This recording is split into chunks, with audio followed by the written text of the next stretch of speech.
I'm going to be turning this box into a miniature record shop.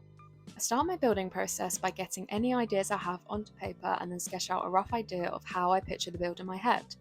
I'm aiming for a late 80s, early 90s kind of grungy vibe. I had this idea of having a tiny light box on the side for a recording studio. I made the sign using Photoshop, playing around with the fonts and colours until I was happy, and then I made it to measure using 1/12 scale, meaning this light box measures at a massive 1.1 inches.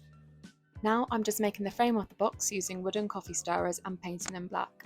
I've got to get this off my chest, I am a tweezer hater. I feel like people who use tweezers throughout their miniature builds are liars because every single time I use them, I end up flinging whatever I'm working on off into another dimension, never to be seen again. Leaving them to dry, I meet my next enemy, which is wiring the LED bulb up to the battery pack. I'm telling you now, there is nothing more painful than spending an age wiring everything up, turning on the switch and nothing happening. But, not to brag, as it turns out, I did this one with no issue. I'm also being very dramatic, and it was not that hard.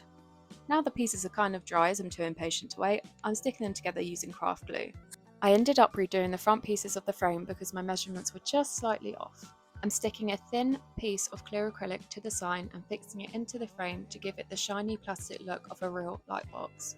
And now for the big reveal, I'm really happy with how this turned out.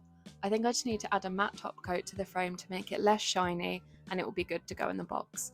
Follow along for part 2 of my miniature record shop series.